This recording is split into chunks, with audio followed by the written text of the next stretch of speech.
प्रति व्यक्ति आय विश्व में निम्नतर स्तर की तरफ जा रही है। बेरोजगारी की स्थिति देश में बहुत बेकार होती जा रही है। चिकित्सा सुविधाएं और स्वास्थ्य सुविधाएं इतनी महंगी हो रही हैं कि आम आदमी का स्वास्थ्य प्रभावित हो रहा है। शिक्षा की तरफ आदमी भाग रहा है। तो ये अमृतकाल नहीं हो सकता। ये तो पूंजीपतियों का अमृतकाल। सरकारी सुविधाएं निरंतर कम होती जा रही है। सरकार, या ये कह लो कि सरकार साजिशन उन्हें कम कर रही है और पूंजीपतियों को चिकित्सा, शिक्षा, स्वास्थ्य सुविधाएं जिन पर आम आदमी सबसे ज्यादा खर्च कर रहा है, उनको पूंजीपतियों के भरोसे छोड़ा जा रहा है। सरकार जानबूझकर देश में लोकतांत्रिक व्यवस्था को, संवैधानिक व्यवस्था को खत्म करना चाहती है। जिन्होंने सामाजिक, आर्थिक, राजनीतिक और शैक्षणिक अधिकारों से वंचित होने के बाद धर्म परिवर्तन किया, उनको दंड देने की या उनको बहिष्कृत करने की, उनसे वो अधिकार, संवैधानिक अधिकार छीनने के लिए, उनसे ध्यान हटाने के लिए अंधभक्ति की तरफ, धर्म को अफीम की तरह से चढ़ा रहे हैं।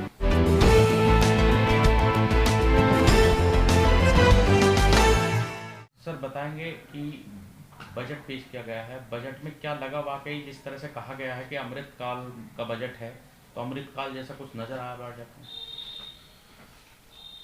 हमारे देश में अमृत का मतलब है शिक्षा के दम पर ही आत्मबोध का ज्ञान अर्जित करना, और शिक्षा भी ऐसी हो कि जिससे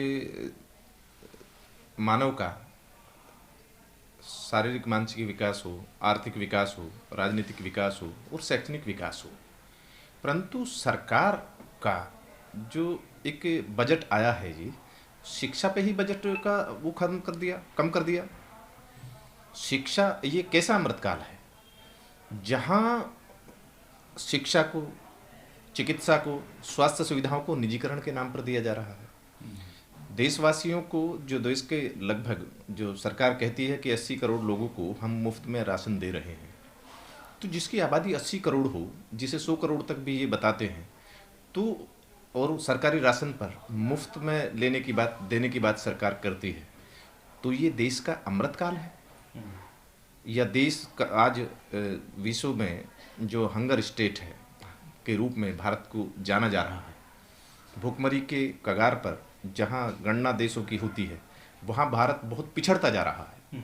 शिक्षा की स्थिति दर पर दर, दिन पर दर कमजोर होती जा रही है।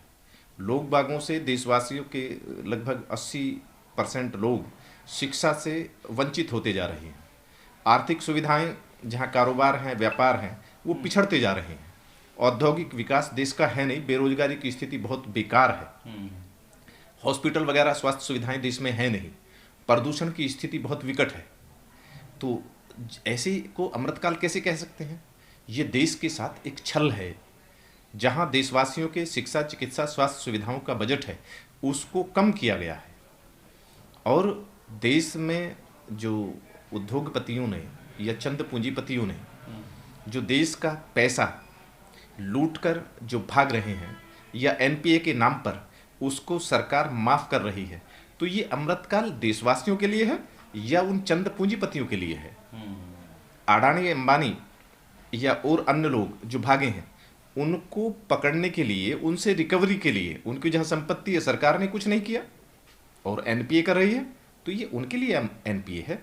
आम उपभोक्ताओं के लिए, चाहे बैंक में खाता धारक हैं या एलआईसी के हैं या और अन्य लोग हैं, उन पे तो टैक्स की वृद्धि की जा रही है।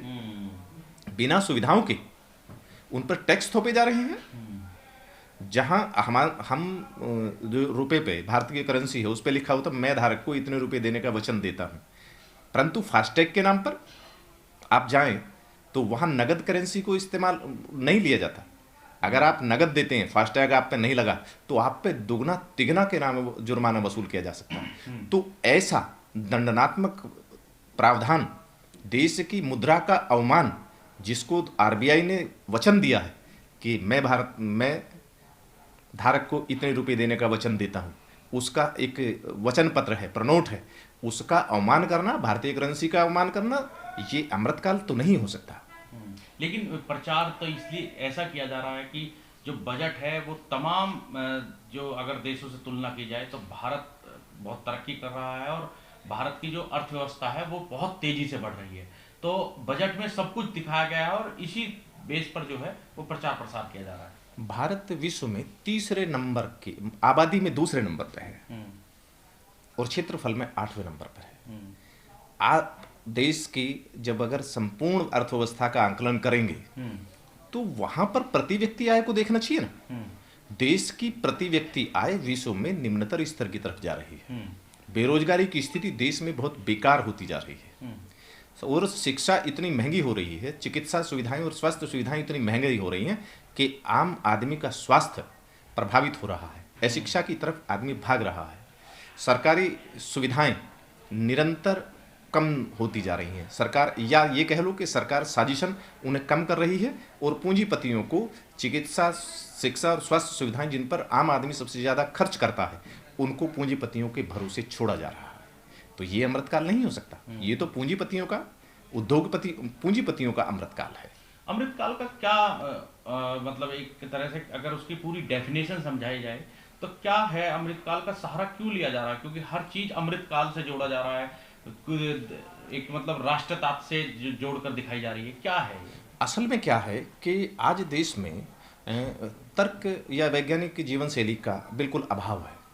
सरकार जानबूझकर देश में लोकतांत्रिक व्यवस्था को, संवैधानिक व्यवस्था को खत्म करना चाहती है। संविधान ने जो देश के सामाजिक, आर्थिक, राजनीतिक और शैक्षणिक रूप से कमजोर वर्ग हैं, SC ST या OBC वर्ग के लोग हैं, या जिन्होंने सामाजिक, आर्थिक, राजनीतिक और शैक्षणिक अधिकारों से वंचित होने के बाद धर्म परिवर्तन किया, उनको दंड देने की या उनको बहिष्कृत करने की, उनसे वो अधिकार, संवैधानिक अधिकार छीनने के लिए, जो संवैधानिक पद प्रतिनिधित्व के अधिकार दिए हैं उन्हें छीनने पर लग रही है।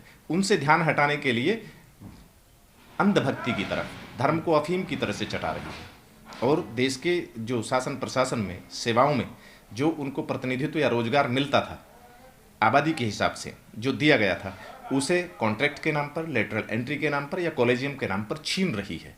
तो ये तो अधिकार हड़पने का अमृतकाल है। जो देश के सामाजिक, आर्थिक और राजनीतिक या शैक्षणिक रूप से पिछड़ा वर्ग रहा, SC ST OBC समाज रहा या अल्पसंख्यक समाज रहा, उनके संवैधानिक अधिकारों को हड़पने का अमृतकाल है। जहां देश में आबादी के हिसाब से प्रतिनिधित्व दिया जाता था, आबादी के हिसाब से जो कमजोर समाज है उनको उनके मानवीय विकास के लिए, उनके उत्थान के लिए जो प्रावधान किए जाते थे, जो SC और ST के लिए जो बजट में स्पेशल कंपोनेंट का प्रावधान किया जाता था कि SC ST OBC के लिए बजट में उनकी आबादी के हिसाब से वो आर्थिक विकास के लिए, शिक्षा, चिकित्सा, स्वास्थ्य सुविधाओं के लिए, विकास के लिए प्रावधान किए जाएंगे, आज उसको कम किया गया या हड़प लिया गया है। ये ऐसा अमृतकाल किसके लिए है?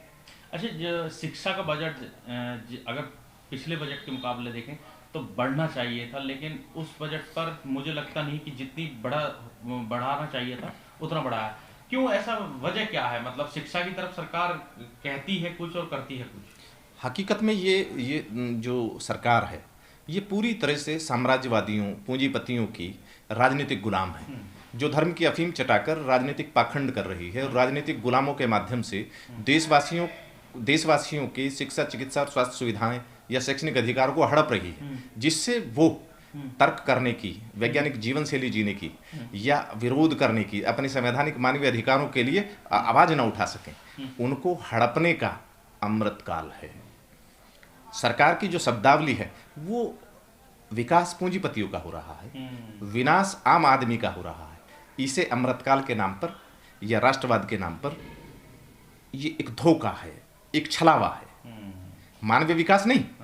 देशवासियों के शिक्षा, चिकित्सा, स्वास्थ्य सुविधाओं और शैक्षणिक अधिकारों को हड़प कर, रोजगारों को के नाम में कम करके उनको निराशाजनक और हताशाजनक नरकीय जीवन जीने के लिए मजबूर किया जा रहा है। ये नर्क के पहरेदार हैं जो इसके पहरेदारी कर रहे हैं। जब ये देश के बहुसंख्यक समाज अपने सामाजिक, आर्थिक, राजनीतिक और शैक्षणिक अधिकारों की मांग करते हैं तो उनके धर्म के नाम पर जो उनको दबाने का, उनको अधिकारों को हड़पने का, उनकी पहरेदारी करते हैं और सत्ता में बैठे होने के कारण उनकी आवाज को दबा देते हैं। ये उनका अमृतकाल है, आम आदमी का अमृतकाल नहीं है। उनको तो नरकीय स्थिति में धकेलने का प्रयास किया जा रहा है। देश को एक पूंजीपतियों के लिए मजदूरों की मंडी की तरफ धकेला जा रहा है। ये पूरे विश्व में ये इस तरह का खेल चल रहा है। राष्ट्रवाद के नाम पर सीमा पर टेंशन की जाती है, जबकि देशवासियों का अगर विकास होगा, देशवासी शिक्षित होंगे, शारीरिक मानसिक रूप से मजबूत होंगे और आर्थिक रूप से उनका विकास होगा, तो देश की तरफ कौन आंख उठाएगा? देशवासी देश की रक्षा के लिए, सुरक्षा के लिए ज़्यादा से ज़्यादा टैक्स दे पाएंगे, परंतु देशवासियों की जो आर्थिक क्षमताएं हैं, शारीरिक क्षमताएं हैं, उनको खत्म करके सिर्फ चंद पूंजीपतियों की जेब भरी जा रही हैं, और वो भी जेब भर दी, देश के साधन संसाधनों को कौड़ियों के दाम पर बेचकर, और बैंकों से उनको मनमाना कर्ज दिया जा रहा है। उनकी अदायगी होगी या नहीं, इस पर कोई ध्यान नहीं है। उसकी भरपाई फिर टैक्स लगा के की जाती है। तो ये पूंजीपतियों का अमृतकाल है, आम आदमियों का अमृतकाल नहीं है। उनके लिए तो नर्क थोपने का या देश को नर्कीय स्थिति में धकेलने का काल है। इस वीडियो में कही गई सभी बातें वक्ता की अपनी राय है, जिसकी पुष्टि हम या हमारा चैनल नेशन टाइम नहीं करता।